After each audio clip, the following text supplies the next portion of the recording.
Hello guys, നമ്മുടെ YouTube ചാനലിലെ പുതിയൊരു വീഡിയോയിലേക്ക് എല്ലാവർക്കും സ്വാഗതം. അപ്പോൾ കുറേ നാളായി വ്ളോഗൊക്കെ ചെയ്തിട്ട് വേറെ ഒന്നുമല്ല, പ്രത്യേകിച്ച് കണ്ടൻറ്റൊന്നും ഇല്ലാത്ത കാരണം കൊണ്ടാണ് കേട്ടോ വ്ളോഗൊന്നും ചെയ്യാമെന്ന്. ഷോർട്സ് വീഡിയോസൊക്കെ ചെയ്യാറുണ്ട്. അപ്പോൾ കാലത്ത് തന്നെ കുളിച്ചൊരുങ്ങി നമ്മൾ പൂരം കാണാൻ വേണ്ടി പോവാണ്. മാർച്ച് 4-ാം തീയതി ഞങ്ങളുടെ നാട്ടിലെ പൂരമായിരുന്നു. അപ്പോൾ പൂരം കാണാൻ വേണ്ടി രാവിലെ കുതിരവേല ഉണ്ടാവും, അത് കാണാൻ വേണ്ടിയിട്ട് റോഡിൻ്റെ സൈഡിൽ പോയി നിന്നതാണ്. അപ്പോൾ രാവിലെ അവിടെ തന്നെ പറയെടുപ്പും കാര്യങ്ങളൊക്കെ ഉണ്ടായിരുന്നു. അപ്പോൾ പറയെടുപ്പ് കഴിഞ്ഞ് വെളിച്ചപ്പാടും പിന്നെ കൊട്ടുകാരൊക്കെ കൂടി നടന്നു പോകുന്നതൊക്കെ കാണാം. അതിൻ്റെ പിന്നിൽ കുതിരയും കാര്യങ്ങളൊക്കെ ഉണ്ടാവും കേട്ടോ. അപ്പോൾ കുതിരയാണ് നമ്മുടെ ഇവിടെ പ്രാധാന്യമുള്ളത്. ഇന്ന് ഞങ്ങളുടെ നാട്ടിലെ പൂരത്തിൻ്റെ അന്ന് തന്നെയാണ് വേലൂർ മണിമലർക്കാവിലെ പൂരം. അങ്ങനെ ഒരുപാട് സ്ഥലങ്ങളിൽ ഇതേ ദിവസം ഉണ്ടാവും. കുംഭഭരണിയാണല്ലോ. അപ്പോൾ നമ്മുടെ അടുത്ത് പിന്നെയുള്ളത് അവിടെയാണെങ്കിൽ അവിടെ കൂടി കാണാൻ പോകണമെന്നുണ്ടായിരുന്നു. പക്ഷെ അവിടെ നൈറ്റാണ് കൂടുതൽ പൂരങ്ങളൊക്കെ ഉണ്ടാവുകയെന്ന് പറഞ്ഞു കേട്ടോ. അപ്പോൾ നമ്മൾ പകൽ ഇവിടെ കാണാൻ പിറ്റേ ദിവസം അവിടേക്ക് പോകാമെന്ന് വിചാരിച്ചു. ആ വീഡിയോയും കൂടി ഞാൻ അതിൽ ഉൾപ്പെടുത്തിയിട്ടുണ്ട്. അപ്പോൾ പറയെടുപ്പും കാര്യങ്ങളൊക്കെ കഴിഞ്ഞതേ ബാക്കിൽ കുതിരകളൊക്കെ പോയിക്കൊണ്ടിരിക്കുന്നുണ്ട്. ഓരോ ദേശത്തെ കുതിരകളുണ്ടാവും. നമ്മുടെ നാട്ടിലെ കുതിരകൾ ഇങ്ങനെയാണ്. കാരണം എന്താ വെച്ചാൽ വേലൂർ പോയിട്ട് ഞാൻ അവിടുത്തെ കുതിരകളെയും കണ്ടു. ഒരുപാട് ഡിഫറൻസ് ഉണ്ട് കേട്ടോ, അതുകൊണ്ടാണ് ഞാൻ പറഞ്ഞത്. അങ്ങനെ ഓരോരോ ദേശക്കാർ അവരുടെ കുതിരകളായിട്ട് അങ്ങനെ പോയിക്കൊണ്ടിരിക്കുകയാണ്. അവിടെ ഒരു ആലുണ്ട്, 1-2 ആലുണ്ട്. അതൊക്കെ അവർ റൗണ്ട് ചെയ്യും കേട്ടോ. അപ്പോൾ അതിന് വേണ്ടിയിട്ടാണ് അവർ പോയിക്കൊണ്ടിരിക്കുന്നത്. അപ്പോൾ നമ്മൾ റോട്ടിൽ നിന്നിട്ട് കാണുകയാണ്. തൊട്ടടുത്തേക്ക് പോയാൽ നല്ല രീതിയിൽ പൊടിയും കാര്യങ്ങളൊക്കെ ഉണ്ടാവും. അപ്പോൾ അതുകൊണ്ടാണ് അവിടെ കുറച്ച് അകലെ നിന്നിട്ട് കാണുന്നത്. പിന്നെ ഇവിടുന്ന് അങ്ങോട്ട് കടന്നതിന് ശേഷം അപ്പുറത്തേക്ക് പോയായിരുന്നു കേട്ടോ ഞാൻ. തൊട്ടടുത്ത് നിന്നിട്ട് കുറച്ച് വീഡിയോ എടുക്കാം എന്നുള്ള രീതിയിൽ പോയായിരുന്നു. അന്നത്തെ ദിവസം നല്ല രീതിയിൽ ശ്വാസം മുട്ടും കാര്യങ്ങളൊക്കെ ഉണ്ടായിരുന്നു, ഈ പൊടിയൊക്കെ കയറിയിട്ട്. അപ്പോൾ അവസാനം നമ്മുടെ ദേശക്കുതിര പച്ചയാണ്, ഇതായി വരുന്നതാണ് നമ്മുടെ ദേശക്കുതിര. അതിൻ്റെ തൊട്ട് പിന്നിൽ തന്നെ നമ്മൾ കുട്ടിക്കുതിരയുണ്ട് കേട്ടോ. കുഞ്ഞി പിള്ളേർ അവർ കൊണ്ടുവരുന്ന കുഞ്ഞൊരു കുതിരയുണ്ട്. അവരും വലിയ ആൾക്കാരുടെ പോലെ ഭയങ്കരമായിട്ട് ആർപ്പ് വിളിച്ച് ഭയങ്കര രസത്തിലാണ് അത് കൊണ്ടുപോകുന്നത്. അത് കാണുമ്പോൾ തന്നെ നമുക്ക് വളരെ സന്തോഷം കാര്യങ്ങളൊക്കെ ആവും. കാരണം അവരെ കൊണ്ട് സാധിക്കാവുന്ന വിധം അവരും വലിയവരെ പോലെ തന്നെ അവരും അനുകരിക്കാൻ ശ്രമിക്കുന്നുണ്ട്. പിന്നെ ഈ കാഴ്ചകളൊക്കെ കാണുമ്പോൾ ഞാൻ ഒരുപാട് മിസ് ചെയ്യുന്നത് ഞങ്ങളുടെ അച്ഛനെയാണ്. കാരണം എന്താ വെച്ചാൽ ചെറുപ്പത്തിലെ കുറേ നല്ല ഓർമ്മകൾ നമുക്ക് എല്ലാവർക്കും ഉണ്ടാവും അല്ലേ. അതുപോലെ തന്നെ എനിക്കും ഉണ്ടായിരുന്നു കുറച്ചധികം ഓർമ്മകൾ. നമ്മൾ ചെറുപ്പത്തിൽ രാവിലെ പൂരം കാണിക്കാൻ കൊണ്ടുപോകുക അച്ഛനാണ്. ഈ കുതിരപ്പൂരം കാണിക്കാൻ കൊണ്ടുപോകുക അച്ഛനാണ്. കാലത്ത് കുറച്ച് നേരം കുതിരവേല ഉണ്ടാവും. അത് കഴിഞ്ഞിട്ടുള്ള പൂരമൊക്കെ പിന്നെ ഉച്ചയ്ക്കാണ് തുടങ്ങുക.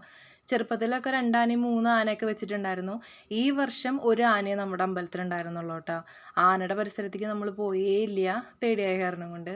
അപ്പോൾ ചെറുപ്പത്തിൽ അച്ഛൻ രാവിലെ വിളിച്ചുണർത്തി ആ കുതിരവേല കാണാൻ പോകാമെന്നൊക്കെ പറയും. അപ്പോൾ തന്നെ കഥന പൊട്ടണ സൗണ്ടൊക്കെ കേൾക്കും. അപ്പോൾ അച്ഛൻ എന്നും കാലത്ത് ചായക്കടയിലേക്ക് ചായ കുടിക്കാൻ പോകുമായിരുന്നു. അപ്പോൾ ആ കൂട്ടത്തിൽ തന്നെ ഞങ്ങളേനെയും കൊണ്ടുപോകും. എന്നിട്ട് അച്ഛൻ കൂടെ നിർത്തി ഞങ്ങൾക്ക് ഇതൊക്കെ കാണിച്ചു തരും. അതൊക്കെ ഭയങ്കര സന്തോഷവും അതേപോലെ ഇപ്പം ആലോചിക്കുമ്പോൾ ഭയങ്കര വിഷമവും ഒക്കെ ഉള്ളൊരു കാര്യമാണ് കേട്ടോ. കാരണം അച്ഛൻ നമ്മുടെ കൂടെ ഇല്ലല്ലോ. പൊതുവേ പെൺകുട്ടികൾക്ക് അച്ഛൻ എന്നൊക്കെ പറഞ്ഞു കഴിഞ്ഞാൽ ഭയങ്കര കാര്യം ഉണ്ടാവുക. അമ്മേനെക്കാട്ടിലും ഒരു പടി കൂടുതൽ ഇഷ്ടം അച്ഛൻ്റെ അടുത്ത് ഉണ്ടാവുക. പിന്നെ എൻ്റെ ലൈഫിൽ എന്നെ ഒരുപാട് സ്വാധീനിച്ചിട്ടുള്ളതും എന്നെ സപ്പോർട്ട് ചെയ്തിട്ടുള്ളതും എൻ്റെ വിഷമഘട്ടങ്ങളിൽ എൻ്റെ കൂടെ വന്നിട്ടുള്ളതും എൻ്റെ അച്ഛനാണ്. അപ്പോൾ അത് കാരണമായിട്ട് തന്നെ ഞാൻ ഇമോഷണലി അച്ഛനായിട്ട് ഭയങ്കര അറ്റാച്ച്ഡ് ആണ്. എനിക്ക് വിഷമം വരുന്ന ഘട്ടങ്ങളിലെല്ലാം ഒരു താങ്ങും തണലൊക്കെ ആയിട്ട് എൻ്റെ അച്ഛൻ ഉണ്ടായിരുന്നു. അപ്പോൾ അച്ഛൻ്റെ കാര്യം പറയുമ്പോഴും അച്ഛനെ പറ്റി ഓർക്കുമ്പോഴൊക്കെ ഭയങ്കരമായിട്ട് വിഷമം വരാറുണ്ട്. ഒരുപാട് നേരത്തെ ആയോ ആൾ പോയത് എന്ന് തോന്നും. കാരണം അച്ഛൻ വയസ്സായിട്ട് 50 വയസ്സൊക്കെ ആയിട്ടാണ് അച്ഛൻ കല്യാണം കഴിച്ചത്. 52-ാമത്തെ വയസ്സിലേക്കാണ് അച്ഛന് ഞാൻ മോളായിട്ടുണ്ടാവണേ. അപ്പോൾ അങ്ങനത്തെ ഒക്കെ ഒരു ഇമോഷണൽ സംഭവങ്ങളുണ്ട്. അപ്പോൾ നമ്മൾ ക്ലാസ്സിൽ വന്നു. ഇതിൻ്റെ അനിയത്തി ഉണ്ടാക്കി തന്നതാണ് കേട്ടോ. അവൾ യൂട്യൂബിലും ഇൻസ്റ്റഗ്രാമിലൊക്കെ നോക്കിയിട്ട് ക്രാഫ്റ്റ് വർക്ക് നന്നായി ചെയ്യുന്നുണ്ട്. അപ്പോൾ അവൾ ഉണ്ടാക്കി തന്നതാണ്. അപ്പോൾ അവൾ വീട്ടിലുണ്ടാക്കുന്നുണ്ടായിരുന്നു. അപ്പോൾ ഇത് കണ്ടപ്പോൾ എനിക്ക് ഭയങ്കര ഇഷ്ടമായി. അപ്പോൾ ഞാൻ പറഞ്ഞു, നീ എന്നാൽ ക്ലാസ്സിലേക്ക് 2-3 ഉണ്ടാക്കി തരുമെന്ന് ചോദിച്ചു. അവളത് ഉണ്ടാക്കി കൊണ്ടുവന്ന് തന്നു. പിന്നെ നമ്മൾ വീട്ടിൽ നിന്ന് 2 ചെടി കൊണ്ടുവന്ന് വെച്ചിട്ടുണ്ട് കേട്ടോ. കൂടുതലായിട്ട് പുറത്ത് ചെടി വെക്കണില്ല, കാരണം ഭയങ്കരമായിട്ട് വൃത്തികേടാവും. മുന്നേ നമ്മൾ ചെടിയൊക്കെ വെച്ചായിരുന്നു, വെള്ളം നനയ്ക്കും കാര്യങ്ങളൊക്കെ ആയിട്ട്. പിന്നെ അവിടെ നിന്ന് ഒരു ചെടി, കറ്റാർവാഴയുടെ ചെടിയൊക്കെ മോഷണം പോയി. ആരെടുത്ത് കൊണ്ടുപോയി എന്താണെന്നൊന്നും അറിയില്ല. അപ്പം നമ്മൾ കഷ്ടപ്പെട്ട് ഉണ്ടാക്കുന്നത് ആരെങ്കിലുമൊക്കെ എടുത്തു കൊണ്ട് പോകുമ്പോൾ ഭയങ്കര വിഷമമാണ്. നമ്മൾ വന്നിട്ടത് ചട്ടിയോടക്കനെയാണ് എടുത്തു കൊണ്ടുപോയിട്ടുണ്ടായിരുന്നത്. ഇവിടെ നിന്ന് നമ്മൾ ക്ലാസ്സൊക്കെ അടച്ചിട്ട് പോകുന്നതല്ലേ, ആരും എടുത്തു കൊണ്ടുപോയി എന്താണെന്നൊന്നും അറിയില്ലായിരുന്നു. ഈ ഒരു സൈഡിൽ മൊത്തം ചെടികളുണ്ടായിരുന്നു കേട്ടോ. അപ്പോൾ ഇപ്പം അങ്ങനെ ഞാൻ കൊണ്ടുവന്ന് വെക്കാറില്ല. ഇപ്പോൾ ഉള്ളത് തന്നെ അകത്താണ് കൊണ്ടുവന്ന് വെച്ചേക്കുന്നത്. നമ്മൾ ഒരുപാട് നന്നായി പരിപാലിച്ച് കൊണ്ടുപോകുന്ന സാധനങ്ങൾ ഒരു ദിവസം വന്ന് നോക്കുമ്പോൾ കാണാനില്ല എന്നാകുമ്പോൾ നമുക്ക് ഭയങ്കരമായിട്ട് വിഷമം വരില്ലേ. അതും കറ്റാർവാഴയായിരുന്നു. മരുന്നിനൊക്കെ ഉപയോഗിക്കുന്നതല്ലേ. അപ്പോൾ ഉച്ചയ്ക്കായി ഞാൻ അവിടുന്ന് ഫുഡൊക്കെ കഴിച്ചു. ഞാൻ ഫുഡ് കൊണ്ടുവന്നിട്ടുണ്ടായിരുന്നു, അതൊക്കെ കഴിച്ചു. അപ്പോൾ അങ്ങനെ പൂരം കാണാൻ വേണ്ടിയിട്ട് പോവാണ്. വീട്ടിലേക്ക് വന്നു, ഡ്രസ്സൊക്കെ മാറി സെറ്റായി പൂരത്തിന് പോവാണ്. അപ്പോൾ എൻ്റെ ഡ്രസ്സ് ഫുള്ളായിട്ട് കാണിക്കാൻ വേണ്ടി ഞാൻ ശ്രമിക്കുകയാണ്. പക്ഷേ നമ്മുടെ ഫോണിൽ എനിക്ക് അതങ്ങനെ കാണിക്കാൻ പറ്റുന്നില്ല.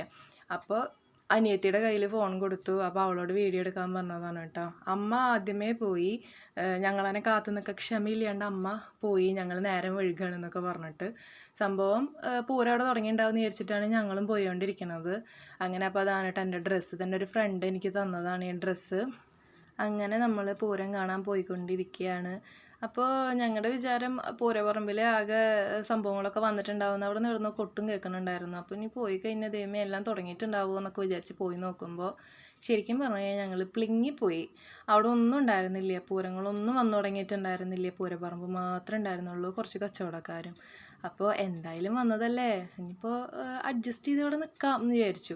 അപ്പോൾ തൊട്ട് ബാക്കിൽ അമ്പലത്തിൻ്റെ ഫ്രണ്ട് വശമാണിത്, ഞങ്ങൾ ബാക്കിലാണ് നിന്നിരുന്നത്. അപ്പോൾ അമ്പലത്തിൻ്റെ ഫ്രണ്ട് വശത്ത് അമ്പലത്തിൻ്റെ ഉള്ളിൽ നിന്ന് കുതിരകളേനൊക്കെ ഇറക്കി കൊണ്ടുവന്നിട്ട് ഈ സൈഡിൽ കുതിരവേല നടക്കുന്നുണ്ടായിരുന്നു. അപ്പോൾ തൊട്ടപ്പുറത്ത് തന്നെ അമ്പലത്തിൻ്റെ കവാടത്തിൻ്റെ അപ്പുറം, അതായത് ഇത് ഫ്രണ്ട് വശമുണ്ട്, ഫ്രണ്ട് വശത്തും കവാടമുണ്ട്, ബാക്ക് വശത്ത് ഇപ്പോൾ കവാടം കെട്ടിയിട്ടുണ്ട്. അത് ഞാൻ കണ്ടിട്ടുണ്ടായിരുന്നില്ല കേട്ടോ, ഒന്ന് പൂരത്തിന് പോയപ്പോഴാണ് ഞാൻ കാണുന്നത്. കുറച്ചായി ഇപ്പോൾ അമ്പലത്തിലേക്ക് പോയിട്ട്. അപ്പോൾ അവിടെ ആന നിൽക്കുന്നുണ്ടായിരുന്നു, ഒരു ആന ഉണ്ടായിരുന്നുള്ളൂ. അപ്പോൾ ഞങ്ങൾക്ക് ധൈര്യം കൂടിയ കാരണം ഞങ്ങൾ വേഗം അവിടെ നിന്ന് ഇങ്ങോട്ട് പോകുന്നു. എന്നിട്ട് ഇത് അമ്പലത്തിൻ്റെ ബാക്ക് വശമാണ്. അപ്പുറത്തേക്ക് ഫ്രണ്ട് ഭാഗത്തേക്ക് ഭഗവതി, ഈ ബാക്ക് ഭാഗത്തേക്ക് അയ്യപ്പസ്വാമിയായിട്ടാണ് ഇരിക്കുന്നത്. അതായത് പടിഞ്ഞാറും കിഴക്കുമായിട്ട്. പടിഞ്ഞാട്ട് ദർശനം ഭഗവതി, കിഴക്കോട്ട് ദർശനം അയ്യപ്പസ്വാമി, അങ്ങനെയാണ് ഇരിക്കുന്നുണ്ടായിരുന്നത്. അപ്പോൾ ഞങ്ങൾ ഈ കിഴക്ക് ഭാഗത്ത് വന്നിട്ടാണ് നിൽക്കുന്നത്. അങ്ങനെ ഞങ്ങൾ പൂരം കണ്ടുകൊണ്ടിരിക്കുന്ന സമയത്ത്, പൂരമല്ല പൂരപ്പറമ്പ് കണ്ടുകൊണ്ടിരിക്കുന്ന സമയത്ത് നമുക്ക് ക്ലാസ്സിലേക്ക് വന്നിരുന്ന കുട്ടികളൊക്കെ വന്നിട്ട് വർത്തമാനം പറയുകയൊക്കെ ചെയ്തു. അപ്പോൾ അവരുടെ അടുത്ത് ചോദിച്ചപ്പോൾ അവർ പറഞ്ഞ് പൂരങ്ങളൊക്കെ ഒരു 7 മണി കൊടുക്കുന്ന കൂടിയിട്ട് അമ്പലപ്പറമ്പിലേക്ക് കയറാമെന്നാണ് അവർ വിചാരിക്കണേന്ന്. സാധാരണ കഴിഞ്ഞ വർഷമൊക്കെ ഒരു 4:30 സമയത്തൊക്കെ ഇവിടെ പൂരങ്ങൾ വന്നു തുടങ്ങിയിട്ടുണ്ടായിരുന്നു കേട്ടോ. അപ്പോൾ ഞാൻ ആ ഒരു ഇതിലാണ് ഞങ്ങൾ പൂരം കാണാൻ വേണ്ടിയിട്ട് ഇറങ്ങിയത്. പക്ഷേ ഈ വർഷം എല്ലാറ്റിലും ഭയങ്കരമായിട്ട് ചേഞ്ചും കാര്യങ്ങളൊക്കെ വന്നിട്ടുണ്ടായിരുന്നു. അപ്പോൾ എന്തായാലും നമ്മൾ ഇവിടെ വന്നു. അപ്പോൾ പൂര കാഴ്ചകളൊക്കെ കണ്ടിട്ട് ഇങ്ങനെ നിൽക്കാമെന്ന് വിചാരിച്ചു. അപ്പോൾ ഇതിന് കുറേ ഇരുട്ടായി തുടങ്ങി. അപ്പോൾ വേലപ്പരിപാടി വന്നുകൊണ്ടിരിക്കുന്നുണ്ട്. ഇത് നമുക്ക് ഭയങ്കര ഇഷ്ടമാണ് കേട്ടോ. നമ്മുടെ വീടിൻ്റെ തൊട്ടപ്പുറത്തുള്ള കുന്നത്താണ് ഇവർ താമസിക്കുന്നത്. അപ്പോൾ ഇവിടുന്ന് കൊട്ടും കാര്യങ്ങളൊക്കെ നമുക്ക് കേൾക്കാൻ പറ്റും. അപ്പോൾ ഈ കൊട്ട് നമ്മൾ രാവിലെ തൊട്ട് വൈകുന്നേരം വരെയും പൂരത്തിൻ്റെ തലേ ദിവസവും പൂരത്തിൻ്റെ അന്ന് നമുക്ക് കേട്ടിരുന്നതാണ്. മരംകൊട്ടാണ്. മരംകൊട്ട് എനിക്ക് ഭയങ്കര ഇഷ്ടമാണ് കേട്ടോ. അപ്പോൾ ഞാൻ അതുകൊണ്ടാണ് മലവാഴിയാട്ടമൊക്കെ കാണാൻ പോവാറ്. എനിക്ക് അവരുടെ കൊട്ടും കുഴൽ വിളിയൊക്കെ ഭയങ്കര ഇഷ്ടമാണ്. അപ്പോൾ അങ്ങനെ പോയി. അപ്പോൾ ഇതേ കുഞ്ഞൊരു കുട്ടി കണ്ട വേഷം കെട്ടിയിട്ട് പോണത്, എനിക്ക് ഈ വേഷം ഇഷ്ടമാണ് കേട്ടോ. അത് മലവാരത്തമ്മയുടെ വേഷമാണെന്ന് തോന്നുന്നു. അറിയാത്തവർ, ഞാൻ പറയുന്നത് തെറ്റാണെങ്കിൽ ക്ഷമിക്കണം, അല്ലെങ്കിൽ അറിയാത്തതുണ്ടെങ്കിൽ എനിക്ക് പറഞ്ഞു തരണം. ഞാൻ മലവാരത്തമ്മയാണ് ഈ വേഷം കെട്ടി കണ്ടിട്ടുള്ളത്. ഞാനിതിനെപ്പറ്റി ഇപ്പോഴും പൂർണ്ണമായി മനസ്സിലാക്കിയിട്ടല്ല. ഞാൻ വളരെ ചുരുക്കമായിട്ടുള്ളത് നേരിട്ടിട്ട് കണ്ടു തുടങ്ങിയിട്ട്. നമ്മുടെ വീടിൻ്റെ തൊട്ട് മേപ്പുറത്ത് തന്നെയാണ് പരിപാടികളും കാര്യങ്ങളൊക്കെ നടക്കുക. പക്ഷേ അന്നൊന്നും നമുക്ക് ചെറുപ്പത്തിലൊന്നും അറിയില്ല ഇതവിടെ നടക്കുന്നത് മലവാഴിയാട്ടാണെന്നൊന്നും. ഇപ്പോൾ ഈ അടുത്താണ്, പിന്നെ ശങ്കരേട്ടൻ്റെ കൂടെയൊക്കെ പോയിട്ടാണ് ഇത് മലവാഴിയാട്ടാണ് എന്നുള്ളതും അതുമാതിരി വൈകുന്നേരം തുടങ്ങി കഴിഞ്ഞാൽ പിറ്റേ ദിവസം ഉച്ചയ്ക്ക് ഇത് അവസാനിക്കുള്ളൂ എന്നുള്ളതൊക്കെ നമ്മൾ മനസ്സിലാക്കണത്. നമ്മുടെ വീടിൻ്റെ മേപ്പുറത്തുനിന്ന് ഈ കൊട്ടും കാര്യങ്ങളൊക്കെ കേൾക്കുമ്പോൾ അവിടെ എന്തോ ഒരു അമ്പലത്തിൽ എന്തോ പരിപാടി നടക്കുന്നുണ്ടെന്ന് മാത്രമേ നമുക്കറിയുള്ളൂ. പക്ഷേ ചെറുപ്പം തൊട്ട് കേട്ടത് കൊണ്ടോ എന്തോ എനിക്ക് ആ കൊട്ട് ഭയങ്കര ഇഷ്ടമാണ്. പക്ഷേ അതിൻ്റെ വാദ്യോപകരണത്തിൻ്റെ പേര് മരമാണെന്നോ അങ്ങനെയൊന്നും നമുക്കറിയില്ല. നമുക്കറിയണ ഒരേ ഒരു വാദ്യോപകരണം എന്ന് പറയുന്നത് ചെണ്ടയാണ്. അതല്ലാതെ കൂടുതലൊന്നും അറിയില്ല. അപ്പോൾ ഇവിടെ വന്ന് ക്ലാസ്സിൽ വന്നതിന് ശേഷമാണ് ഇവരിത് ഉണ്ടാക്കുന്നതും അതുപോലുള്ള കാര്യങ്ങളൊക്കെ കണ്ടപ്പോൾ എനിക്ക് അതിനോടുള്ള ഇഷ്ടം കൂടി. അങ്ങനെയാണ് ഞാൻ വേലൂർ മലവാഴിയാട്ടമൊക്കെ കാണാൻ പോവാറ്. കഴിഞ്ഞ വർഷവും അതിന് മുന്നത്തെ വർഷം പോയിട്ടുണ്ടായിരുന്നു. ദൈവം സഹായിച്ച് ഈ വർഷവും പോവാൻ എനിക്ക് സാധിക്കണമെന്ന് ഞാൻ വിചാരിക്കുന്നു. ഞാൻ യൂട്യൂബ് ചാനലിൽ മലവാഴിയാട്ടത്തിൻ്റെ വീഡിയോസൊക്കെ പോസ്റ്റ് ചെയ്തിട്ടുണ്ട് കേട്ടോ. അപ്പോൾ അങ്ങനെ ഓരോ സെറ്റ് പൂരക്കാർ വന്നു തുടങ്ങി. നമ്മുടെ വടക്കേ മുക്കുന്നും ചിറ്റണ്ടേന്നും അങ്ങനെ കുറേ സ്ഥലത്തുനിന്ന് പരിപാടികൾ ഇങ്ങനെ വന്നുകൊണ്ടിരിക്കുന്നുണ്ട്, കാവടിയാട്ടക്കാർ. പക്ഷേ ഇപ്രാവശ്യം കൊട്ടക്കാവടി മാത്രമേ ഞാൻ കണ്ടുള്ളൂ, നിലക്കാവടി കണ്ടില്ല. എന്ത് പറ്റി എന്താണെന്നറിയില്ല. എൻ്റെ അനിയത്തിയും പറഞ്ഞു കേട്ടോ, നിലക്കാവടി ഒന്നും കാണുന്നില്ലല്ലോ എന്ന് പറഞ്ഞു. അപ്പോൾ എന്താണെന്നറിയില്ല, അവൾക്ക് നിലക്കാവടി ഭയങ്കര ഇഷ്ടമാണ് അത്ര. അങ്ങനെ ഞങ്ങൾ ഉള്ള കാവടി കാണാമെന്നുള്ള രീതിയിൽ അത് കണ്ട് ആസ്വദിച്ചുകൊണ്ടിരിക്കുകയാണ്. അപ്പോൾ ഓരോ സെറ്റുകാർ വന്നിട്ട് ഓരോ പാട്ടും കാര്യങ്ങളും അതേപോലെ പിള്ളേരും ചേട്ടന്മാരൊക്കെ ഭയങ്കര ചാടിക്കളിയും ഡാൻസും ഒക്കെ കാണിക്കുന്നുണ്ട് അവിടെ. നമ്മൾ ഡാൻസ് കളിക്കുന്നുണ്ട്, പക്ഷെ മനസ്സിൻ്റെ ഉള്ളിലാണെന്ന് മാത്രം. നല്ല രീതിയിൽ പൊടിയും കാര്യങ്ങളൊക്കെ ഉണ്ടായിരുന്നു കേട്ടോ അവിടെ. ഞാനാണെങ്കിൽ മാസ്ക് ഒന്നും വെച്ചിട്ടുണ്ടായിരുന്നില്ല. മാസ്ക് വെച്ച് കഴിഞ്ഞാൽ ഭയങ്കര അസ്വസ്ഥതയായ കാരണം മാസ്ക് വെച്ചിട്ടുണ്ടായിരുന്നില്ല. ടവല് കൈ പിടിച്ചിട്ടുണ്ടായിരുന്നു. അപ്പോൾ അതിൻ്റെ ഒരു ബലത്തിലാണ് അവിടെ നിന്നത്. അങ്ങനെ ഒരു സെറ്റ് പോയി അടുത്ത സെറ്റ് വന്നു. കണ്ടോ നല്ല രീതിയിൽ പൊടി പിള്ളേരൊക്കെ ചാടി കളിച്ചിട്ട് നല്ല രീതിയിൽ പൊടി പറക്കുന്നുണ്ട്. അന്നത്തെ ദിവസം നല്ല രീതിയിൽ വൈകുന്നേരത്ത് ശ്വാസം മുട്ടലും ഉണ്ടായിരുന്നു. അപ്പോൾ ഇരുട്ടായി തുടങ്ങിയപ്പോൾ നമ്മുടെ കാവടിയുടെ മുകളിലൊക്കെ ലൈറ്റ് അറേഞ്ച്മെൻറ്റും കാര്യങ്ങളൊക്കെ ഉണ്ട്. അതിൻ്റെ ഇടയിൽ ചെറിയൊരു വിമാനം കണ്ട അപ്പുറത്ത് പറക്കണത്.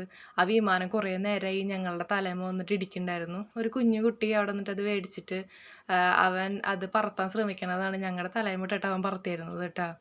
അപ്പോൾ ഇതാ ഓരോ ടീം പിള്ളേരൊക്കെ വന്ന് ഭയങ്കര വൈബൊക്കെ ആയി.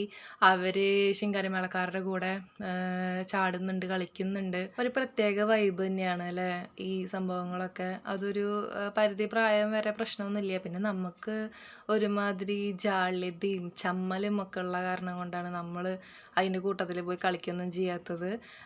അതിൻ്റെ വൈബ് കറക്റ്റായിട്ടുള്ള ആൾക്കാർ ഇതൊന്നും നോക്കാതെ പോയിട്ട് കളിക്കുകയും ചെയ്യും. അപ്പോൾ അവർക്ക് നന്നായി എൻജോയ് ചെയ്യാം. നമുക്ക് ഇങ്ങനെ മനസ്സിൽ എൻജോയ് ചെയ്യാനേ പറ്റുള്ളൂ. അങ്ങനെ ഞങ്ങൾ ഈ പരിപാടിയൊക്കെ അങ്ങനെ കണ്ടുകൊണ്ടിരിക്കുകയാണ്. അപ്പോൾ കുറേശ്ശെ ഇരുട്ടായി തുടങ്ങിയിട്ടുണ്ടായിരുന്നു. ഞങ്ങളുടെ കൂടെ അമ്മ ഉണ്ടായിരുന്നില്ല കേട്ടോ. അമ്മ പൂരം കാണാൻ വേണ്ടിയിട്ട് ഫസ്റ്റ് പോയിട്ട് എവിടേക്കോ നിൽക്കുന്നുണ്ടായിരുന്നു. ഇതിൻ്റെ ഇടയിൽ അമ്മ കോൾ ചെയ്യുന്നുണ്ടായിരുന്നു. ഈ ചെണ്ടമേളത്തിൻ്റെ ഇടയിലൊന്നും അത് കേൾക്കുന്നുണ്ടായിരുന്നില്ല. അപ്പോൾ ഞങ്ങൾ പൂരം കണ്ടുകൊണ്ടിരിക്കുന്ന സമയത്ത് ഈ വരുന്ന ടീമിൽ കുഴലിൻ്റെ ടീമിൽ നമ്മുടെ സുമേഷേട്ടൻ ഉണ്ട്. വേലൂരത്തെ സുമേഷേട്ടൻ ശങ്കരേട്ടൻ്റെ ഫ്രണ്ടാണ്. അപ്പോൾ എനിക്ക് ഭയങ്കര സന്തോഷം തോന്നിയൊരു കാര്യം, ആള് ഈ മേളത്തിൻ്റെ ഇടയിൽ എന്നെ കണ്ടപ്പോൾ മൈൻഡ് ചെയ്തു എന്നുള്ളതാണ്. ആൾക്ക് മേളത്തിൽ ആൾ കുഴൽ വായിച്ചുകൊണ്ടിരിക്കുകയാണ്, മൈൻഡ് ചെയ്യേണ്ട ഒരു കാര്യമില്ല. ആൾ അത്യാവശ്യം നല്ല രീതിയിൽ നല്ലൊരു കലാകാരനാണ്. അപ്പോൾ നമ്മളെ പോലെ സാധാരണക്കാരായ ഒരാളെ ആ കൂട്ടത്തിൽ നിന്ന് മൈൻഡ് ചെയ്യുക എന്ന് പറയുന്നത് എനിക്ക് പേഴ്സണലി വലിയൊരു സംഭവമായിട്ട് തന്നെ തോന്നിയത് കേട്ടോ. അപ്പം ആളെ വിഷ് ചെയ്തു. ആൾ പോകുന്ന സമയത്ത് തന്നെ കൈ കൊണ്ട് കാണിച്ച് വിഷ് ചെയ്തു. എനിക്ക് ഒരുപാട് സന്തോഷമായി. അത് ഇപ്പോൾ കുറച്ചായിട്ട് കുഴലിൻ്റെ പരിപാടിക്കും കാര്യങ്ങളൊക്കെ പോകുന്നുണ്ട്. അതുമാതിരി നമ്മുടെ മലവാഴിയാട്ടത്തിനും പരിപാടിക്ക് പോകുന്നത് തന്നെയാണ്. വേലൂർ വെച്ചിട്ട് ശങ്കരേട്ടനായിട്ടുള്ള പരിചയമാണ് കേട്ടോ എനിക്ക് ഇവരനൊക്കെ ആയിട്ട്. അപ്പോൾ ഞങ്ങൾ പരിപാടി ഇങ്ങനെ കണ്ടുകൊണ്ടിരിക്കുന്ന സമയത്ത് ഇപ്രാവശ്യം തെയ്യത്തിൻ്റെ ടീമിൽ നിന്നുണ്ടായിരുന്നത് ഒരു അപ്പൂപ്പനും അമ്മൂമ്മയാണ്. നിങ്ങൾ പരിപാടിക്കൊക്കെ പോയിട്ട് കണ്ടിട്ടുണ്ടാവും. അപ്പോൾ ആ പരിപാടി ഉണ്ടായിരുന്നത് ഇവർ പോയതിൻ്റെ തൊട്ട് ബാക്കിലായിട്ട് അവരാണ് ഉണ്ടായിരുന്നത്. അപ്പൂപ്പനും അമ്മൂമ്മയ്ക്ക് ഭയങ്കര ഇഷ്ടമായിട്ടോ. അവർ രണ്ടുപേരെ കയ്യിൽ ചെറിയൊരു ദീപം പോലെയൊക്കെ സെറ്റ് ചെയ്തിട്ടുണ്ട്.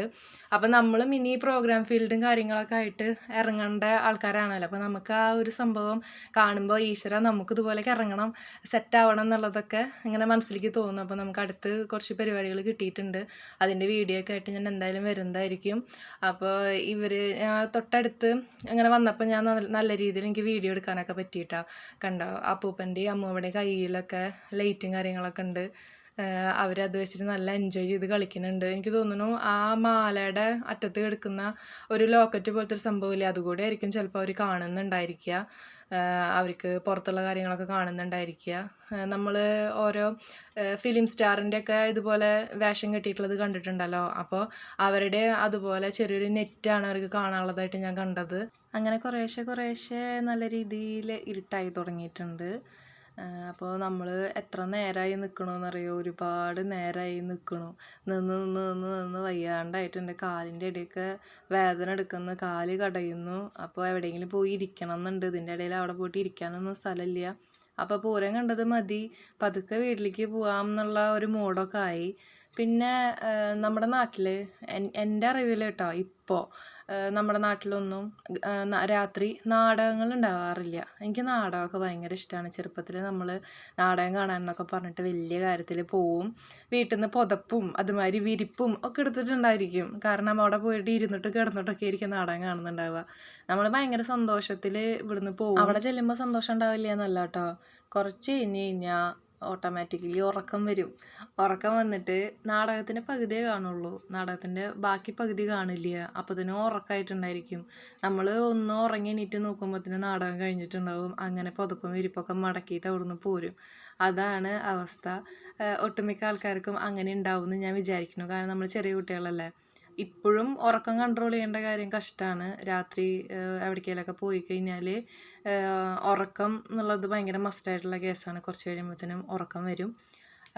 അപ്പോൾ ചെറുപ്പത്തിലെ ഓർമ്മകൾ അതൊക്കെയാണ് കേട്ടോ. പൂരം എന്നൊക്കെ പറയുമ്പോൾ ചെറുപ്പത്തിലെ ഓർമ്മകൾ. പൂരം മാത്രമല്ല, ഒട്ടുമിക്ക സെലിബ്രേഷനുകളും അച്ഛനൊക്കെ ഉള്ള കാലത്ത് നമ്മൾ പോയിട്ട് കണ്ടിട്ടുണ്ട്. പരമാവധി ചില കാര്യങ്ങൾക്കൊന്നും അച്ഛൻ വരില്ല, ചില സംഭവങ്ങൾക്കൊക്കെ വരുള്ളൂ. പിന്നെ ഞങ്ങളുടെ നാട്ടിൽ നെല്ലിവായി മുല്ലയ്ക്കൽ പൂരത്തിൻ്റെ അന്നാണ് അച്ഛൻ്റെ പിറന്നാൾ ഉണ്ടാവാറ്. അപ്പോൾ അച്ഛൻ്റെ പിറന്നാൾ ഞങ്ങളുടെ മാമൻ്റെ വീട്ടിലെ പൂരമാണ് മുല്ലയ്ക്കലെ പൂരം. അച്ഛൻ്റെ പിറന്നാളും പൂരം കൂടിയിട്ട് ഞങ്ങൾ ഒരുമിച്ചാണ് ആഘോഷിക്കുക. കാലത്ത് ഇവിടെ വീട്ടിൽ നിന്ന് കുളിച്ച് അമ്പലത്തിലൊക്കെ പോയി ഉച്ചയാവണോട് കൂടിയിട്ട് അച്ഛന് നാക്കിലൊക്കെ ചോറൊക്കെ കൊടുക്കും. അങ്ങനെ ഞങ്ങൾ ഒരു ഉച്ചയൊക്കെ ആവാറാവുമ്പോൾ മാമൻ്റെ വീട്ടിലേക്ക് പോവും. അവിടെ പോയിട്ട് അവരനെ കൂട്ടിയിട്ട് പൂരം കാണാൻ പോവും. അതാണ് അച്ഛൻ്റെ പിറന്നാൾ മുല്ലയ്ക്കലെ പൂരം. മകരഭരണിയാണ് അച്ഛൻ്റെ നാള്, ഭരണിയാണ്. അപ്പോൾ മകരഭരണിയുടെ അന്ന് മുല്ലയ്ക്കലെ പൂരം ഉണ്ടാവുക. അത് വലിയൊരു ഓർമ്മ തന്നെയാണ് കേട്ടോ. അല്ലെങ്കിൽ വലിയൊരു സന്തോഷമുള്ളൊരു കാര്യം തന്നെയാണ്. കാരണം അച്ഛൻ്റെ ബർത്ത്ഡേ ഒരു സെലിബ്രേഷനാണ്, പൂരം ഒരു സെലിബ്രേഷനാണ്. അങ്ങനെ നമ്മൾ ഇവിടുത്തെ പൂരമൊക്കെ കഴിഞ്ഞ് വന്ന് ഇനി അടുത്തത് ഗാനമേളയ്ക്ക് പോകാനുള്ളതാണ്. അപ്പോൾ കോസ്റ്റ്യൂം വീണ്ടും ചേഞ്ചായി. അപ്പോൾ ഇന്നത്തെ ഒരു ദിവസം ഒരു 3 കോസ്റ്റ്യൂമായിട്ടുണ്ട് കേട്ടോ. അങ്ങനെ കോസ്റ്റ്യൂമൊക്കെ ചേഞ്ച് ചെയ്ത് ആ കുഞ്ഞു കോഴിവാല് പോലത്തെ മുടിയൊക്കെ കെട്ടിവെച്ചു. എൻ്റെ അനിയത്തി പറയുന്ന സ്ഥിരം പരിപാടിയാണ്, ഞാൻ ഈ മുടി വെട്ടിയിട്ട് മുടി കെട്ടിച്ച് കഴിഞ്ഞാൽ അപ്പോൾ അവൾ പറയും കളർ കോഴി ഇറങ്ങിയിട്ടുണ്ട് എന്ന്. അവൾ എന്നെ പറയണതാണ്, കളർ കോഴി പോലെ ഉണ്ട് എന്ന് പറയും അവൾ. എന്നെ ഭയങ്കരമായിട്ട് കളിയാക്കും. പക്ഷേ എനിക്ക് ആ കളിയാക്കൽ ഇഷ്ടമാണ്. എന്നെ എന്തായാലും കോഴിക്കുട്ടി എന്നല്ല അവൾ പറയണത്, അതെനിക്കിഷ്ടമാണ് കേട്ടോ. അങ്ങനെ ഗാനമേളയൊക്കെ കഴിഞ്ഞു. ലാസ്റ്റത്തെ ഒരു പാട്ടാവുമ്പോൾ ചെയിൻ സോങ് ഉണ്ടല്ലോ, അതാവുമ്പോൾ ഞങ്ങൾ അവിടെ നിന്ന് ഇങ്ങോട്ട് പോകുന്നു. അങ്ങനെ കച്ചവടക്കാരുടെ ഇടയ്ക്ക് വന്ന് ചുമ്മാ വെറുതെ അതൊക്കെ കാണണമല്ലോ. അതൊക്കെ ഒരു നൊസ്റ്റാൾജിയല്ലേ. ചെറുപ്പത്തിൽ ഓരോ സാധനങ്ങളൊക്കെ മേടിക്കാൻ വേണ്ടിയിട്ട് അമ്മയുടെ കൈ പിടിച്ച് കരഞ്ഞതും ഒക്കെ ഓർക്കാനുള്ളൊരു ഏരിയയാണിത്. അല്ലാതെ നമ്മൾ ഈ പറഞ്ഞ പോലെ മുതുക്കികളായല്ലോ. അപ്പോൾ നമുക്ക് സംഭവം മുതുക്കികളായെന്ന് പറഞ്ഞിട്ട് കാര്യമില്ല. കളിപ്പാട്ടം കാണുമ്പോൾ ഏറ്റവും കൂടുതൽ ആക്രാന്നുള്ളത് ഞങ്ങൾക്കാണ് കേട്ടോ. അത് വേറെ കാര്യം. അപ്പോൾ എന്തായാലും വന്നതല്ല, എന്തെങ്കിലുമൊക്കെ മേടിക്കേണ്ടതെന്ന് വെച്ചിട്ട് കമ്മലിൻ്റെയും വളയുടെയും മാലയുടെയൊക്കെ സെക്ഷനിൽ ചുമ്മാ കിടന്ന് അങ്ങനെ വിരകി നടന്ന് അവസാനം ഞങ്ങൾ അവളെന്താ മുടിക്കായ അങ്ങനെ എന്തോ എടുത്തു. ഞാൻ ഒരു മോതിരം വാങ്ങിച്ചു, ചെമ്പിൻ്റെ മോതിരം വാങ്ങിച്ചു കേട്ടോ. പിന്നെ ബാക്കിയുള്ളതൊക്കെ അങ്ങനെ കണ്ട് നടന്നു. അങ്ങനെ എന്താ പൂരമൊക്കെ കഴിഞ്ഞ് തിരിച്ചു പോന്നു. അപ്പോൾ പിറ്റേ ദിവസം മണിമലർക്കാവിലെ പൂരം കാണാൻ പോകാമെന്ന് വിചാരിച്ചു. അപ്പോൾ ഇനി അടുത്തത് ആ വിശേഷങ്ങളാണ്.